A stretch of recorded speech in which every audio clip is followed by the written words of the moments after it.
अस्सलामु अलैकुम वरहमतुल्लाहि वबरकातुहू फ़इज़ा दख़लतुम बुयूतन फ़सल्लिमू अला अनफ़ुसिकुम तहिय्यतम मिन इंदिल्लाहि मुबारकतन तय्यिबह। अपने घरों में दाखिल हो तो ख़ुद अपने आप पर, अपने घर वालों पर, बीवी बच्चों पर सलाम करो। ग़ुरबत में भी अदब होना चाहिए। करीबी रिश्तेदार हैं, उसमें बाज़ औक़ात हम शर्म के मारे सलाम नहीं करते उन्हें, और ये एक बहुत बड़ी महरूमी है, एक बहुत बड़ी अज़ीम दुआ है। तहिय्यतम मिन इंदिल्लाह, बड़ा अल्लाह की तरफ से खूबसूरत तोहफ़ा है। मुबारकतन तय्यिबा, बड़ी बाबरकत और बड़ी पाकीज़ा दुआ है।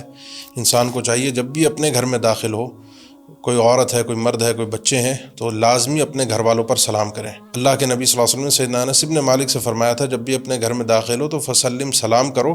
ये तुम्हारे लिए और तुम्हारे घर वालों के लिए बाइस बरकत होगा। जामे तिर्मिज़ी की रिवायत है, अगरचे इस पर कुछ कलाम है। और अगर घर में कोई नहीं भी है तो सैयदना अब्दुल्लाह इब्न उमर का एक कौल मंक़ूल है कि फिर इंसान को चाहिए घर में जाए तो ये कहे अस्सलामु अलैना व अला इबादिल्लाहिस सालिहीन।